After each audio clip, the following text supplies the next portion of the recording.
In the early hours of April 21st, Rome woke up with an ominous premonition. During the night, the bells in the Vatican rang out with an unusual cadence. It wasn't the announcement of Mass, but of death. Pope Francis had been found lifeless in his chambers. There was no sign of struggle, no disturbance, just the still body, the absence of breath, and a grave silence. The authorities acted with uncommon speed, sealing off the area before even the cardinals had been informed. The official version came quickly. Natural causes, but no one believed it. In the hallways, eyes met with tension as though a forbidden truth was being suffocated. Something was wrong. An invisible sensation lingered, as if the entire Vatican knew it was not just a body that had fallen that morning. It was the collapse of a structure. Behind the curtains, secrets began to leak, and in the apparent mourning, fear began to take shape. Something much larger was revealing itself. Since 2013, when he assumed the papacy, Pope Francis had become more than just a religious figure. He was challenging invisible forces, structures as ancient as the very stones upon which Rome was built. His election had been unexpected, almost accidental, but his papacy revealed a clear intention: to break the cycle. And that did not go unnoticed. The first visible fracture came in the Vatican's finances. The radical reforms he imposed on the Vatican Bank severed ties with discrete networks of money laundering, targeting interests that never imagined they would be exposed. Inside the vaults and archives of the Holy See, secret files from the time of the Borgias, containing deals, threats, and deaths, began to be analyzed, and more dangerously, organized. The ripple effect of these movements reached ancient orders, dormant in the shadows for centuries, who had manipulated faith as a tool for power. They were now on alert. Internal investigations, conducted by a select group of auditors personally appointed by Francis, began to shine light on chambers that had remained locked for centuries. Old names resurfaced, forgotten pacts were remembered, and then, quietly, the Swiss Guard began to change. Experienced officers were replaced. Some noticed, but by the time they realized, it was too late. The colorful uniforms now hid dubious intentions, and the neutrality of the guards had been compromised. At the same time, documents started to leak. Encrypted dossiers, coded letters, and Latin bank records. They were signals, warnings, and all who received these papers understood their meaning. Francis had touched where no one should. While the world's eyes were focused on St. Peter's Square, clandestine meetings were taking place in Castel Gandolfo. There, far from the cameras, a new conspiracy was taking shape. The Pope's enemies didn't wear crowns or carry scepters. They wore ancient rings, wax seals, and a global network of silent influence. Francis knew. He was becoming more isolated, more watched, more surrounded. Every decision he made was calculated. Every step closely followed. The pontiff who dared challenge the untouchable pacts had his days numbered. The sentence had already been pronounced. What remained now was simply the right moment to execute it. If you like the content, don't forget to leave a like and subscribe to the channel. Now back to the video. It was in this atmosphere of tension that Francis gave the order that would change everything: to open the archives of World War II. Not the public records, but the documents locked away, guarded by generations. There, he believed, were proof of pacts made between ecclesiastical authorities and dark political powers, treaties sealed in exchange for silence, concessions paid with blood, and more dangerously, information that crossed the boundaries of history and the inexplicable. Among the files, there were mentions of what were considered mystical apparitions: Fatima, Lourdes, Garabandal, but now re-evaluated under a different light. Accounts of lights, voices, and radiant figures had similarities with records of cosmic phenomena studied by scientists. Francis sought answers. He scoured reports from astronomers and records from the Vatican Observatory, connecting the supernatural to outer space. and what emerged was more than he could have imagined. There was a tenuous but real connection between faith and something that came from far beyond Earth. Rumors began to circulate, documents that, if revealed, could destabilize governments, redefine history, and question the very nature of reality. One dossier connected post-war technological advances with access to non-human entities. Another linked celestial encounters with geopolitical decisions during the Cold War. Francis, amazed, saw an invisible web unfolding before him, one that intertwined science, religion, and politics in a dark and dangerously revealing truth. The plan was bold: to convene the October Synod and expose everything, to reveal to the world that faith and the unknown had walked side by side for centuries. But there was a price. The most powerful structures, corporations, secret agencies, military alliances, weren't willing to allow it. Every step of the popes was now being watched. Hidden microphones, digital interceptions. Every word was recorded, every breath interpreted. He knew. He felt the walls closing in every day. One silent night, he confided in a trusted cardinal, "We are dealing with forces greater than the Church." This phrase was not just a complaint. It was the signature of his sentence, and from that moment on, the countdown became inevitable. On the morning of April 21st, the news broke. Fatal heart attack and respiratory failure. The medical explanation was quick, precise, and convenient. No mention of the context, no room for questions. The cause of death sounded like an echo of hundreds of other silent stories, generic and suspiciously vague. What was even more alarming was the almost immediate release of the body without the usual protocols. No external autopsy, no waiting for family, no space for doubt. Everything had to be concluded, and quickly. The possibility of an independent autopsy was rejected. No debate. The official justification: to preserve papal dignity, but those close to the situation knew there was more behind this refusal. The Vatican sealed the images of Francis's final hours. No photographs, no videos. Security cameras were turned off due to technical failure, precisely during the 2 hours before his death, and any attempt to question this was treated as disrespect for the mourning. A carefully orchestrated silence began to take shape. Even the choice of his tomb raised eyebrows. Instead of being buried in the traditional St. Peter's crypts, he was laid to rest quietly in a secluded wing, away from the great crowds of pilgrims. Bureaucratic justifications tried to give meaning to this act, but it was clear that the objective was to remove him from the center, to erase him from living history. His funeral, unlike previous papal ceremonies, was swift and without ceremony. A muted affair planned to provoke neither emotion nor memory. Francis's closest allies, once vocal and courageous, fell into a deep silence. No statements, no poignant tributes. It was as if everyone had been instructed to forget, and the conclave was moved forward.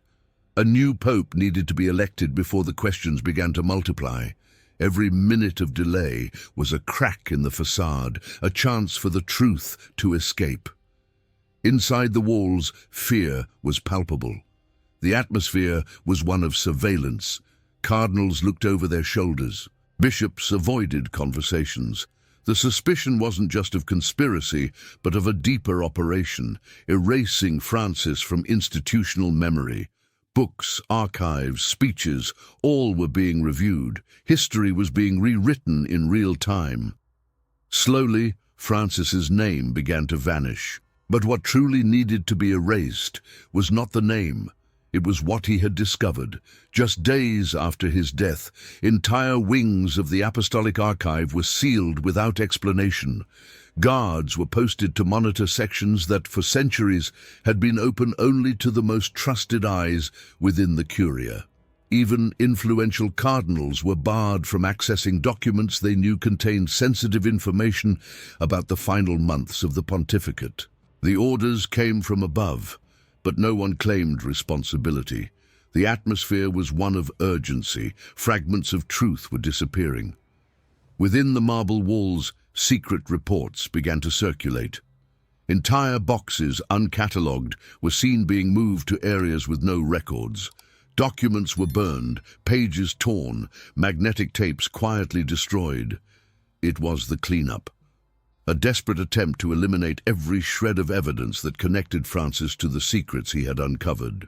But there was something the people in charge of this operation feared deeply, a hidden will. It was said that Francis had written a final declaration by hand, not formal, not registered, but strategically placed among ciphered letters scattered across files in different departments of the Holy See. These letters, composed of biblical codes and historical references, were being searched for obsessively. The order was clear: find and destroy. But at the same time, someone from within was working against them. Copies began to appear in improbable places. Excerpts of enigmatic texts were found in smaller libraries, as if deliberately left behind. Each clue was a loose thread that, if pulled, could unravel the entire veil. And no matter how much they tried to extinguish the fire, the smell of smoke lingered in the halls. The church now was fighting not for faith, but for the survival of its image. The war was no longer about doctrines or factions. It was about power and truth. And this truth, though buried, was still alive in the subterranean archives of the world's most secretive institution. According to one confidant, Francis's final words were not a prayer nor a farewell. They were a warning. What is hidden will be revealed. Time is not on their side. This phrase, repeated in whispers among the few who still resisted, echoed like an unavoidable curse, an inevitable sentence that, despite their efforts, could not be silenced forever. Meanwhile, the bells rang again, this time to announce the conclave. But there was no solemnity, no reverence. The atmosphere was pure tension. The cardinals gathered amid a dense air of distrust. It was not only the Holy Spirit that hovered over the Sistine Chapel. It was invisible eyes, hidden pressures, and an unease that spread like poison. The conclave was officially scheduled to begin on May 7th, but long before that, decisions were already being made in the shadows. External forces, disguised as diplomats, emissaries, and international observers, began to move their pieces. Each cardinal was approached covertly, each vote negotiated with whispered promises behind slightly ajar doors. The names being considered for the papacy emerged, but almost none of them were truly free. The favorites carried old alliances, silent commitments, and marks of dependence on structures the Church would never admit publicly. In the Vatican corridors, murmurs grew louder. There was talk of imminent betrayals, secret meetings in private apartments, and dossiers prepared to be used at the right moment. Spies embedded among ecclesiastical assistants reported everything to hidden circles of power. The most cynical question circulating was direct and bitter. Will the next pope be a servant of God or an invisible prisoner of the shadows? What Francis had tried to liberate was now carefully being brought back under control. Ancient alliances resurfaced with force, reclaiming their places around the papal throne like serpents in a circle. The legacy he left, his reforms and revelations, was being crushed bit by bit. A new cycle was approaching, but there was no certainty whether the Church was on the verge of entering a new era or heading straight into the abyss. The conclave would begin. The names were already being discussed, but the white smoke that would announce the new leader had yet to rise.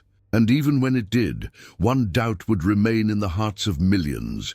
Would we face a true successor, or the choice of the forces that won in silence?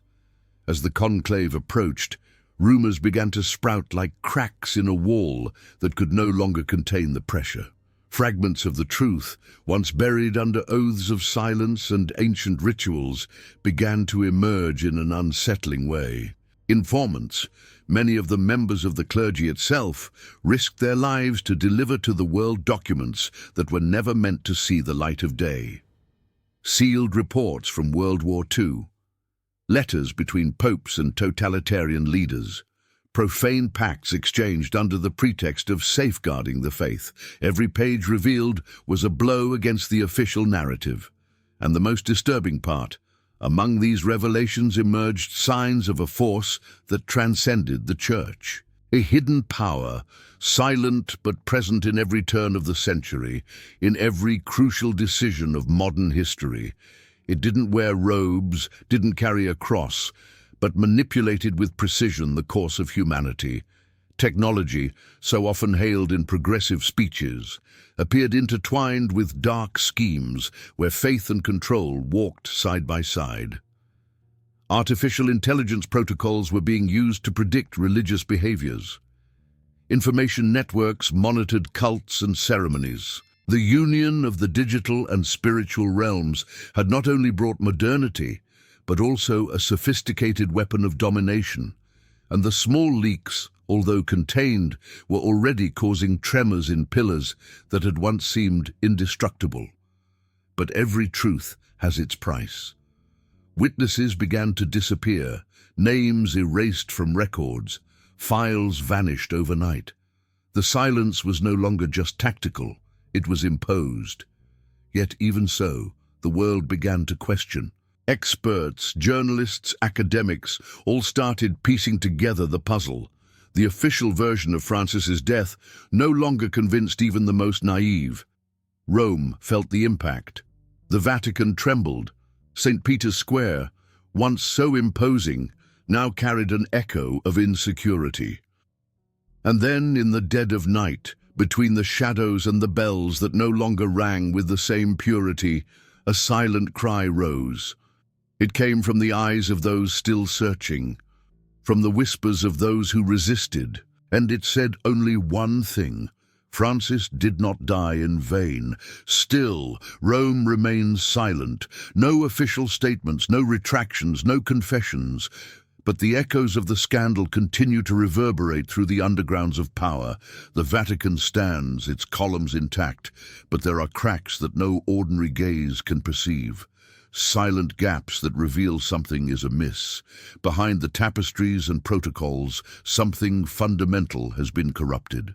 As humanity continues on its routine, distracted by wars, screens, and agendas, it fails to notice it is walking over symbolic ruins. The invisible war between truth and power did not start today, and it is far from over. Francis touched something many thought untouchable: his quest for justice, his courage in confronting hidden forces, and his desire to reveal a truth forgotten for centuries put him on a direct collision course with those who operate in the dark. He believed it was still possible to change the course of history with transparency and courage, but there are forces greater than any human intent. Entities, alliances, and pacts that have remained firm for centuries, silent and lethal. What Francis discovered may still change the world, but perhaps part of it was lost with him. Some secrets were taken to the grave, documents that will never be found, truths that vanished without a trace. And even if fragments survive, there is a cost in revealing them. This war is not just about faith, it is about the survival of truth in the midst of chaos. The silence of the innocent, of those who were silenced, still cries out for justice.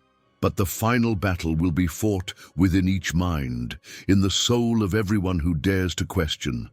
Reality will be shaped by the courage of those who decide not to remain silent. And at the end of it all, there remains one reflection that cannot be ignored. Pope Francis had a good heart, perhaps too good for the world that surrounded him, but that doesn't mean that everyone around him shared the same purity. Not everyone wanted light where he tried to illuminate, and some things, perhaps the most dangerous ones, may have disappeared with him, swallowed by the very system he tried to confront until his last day.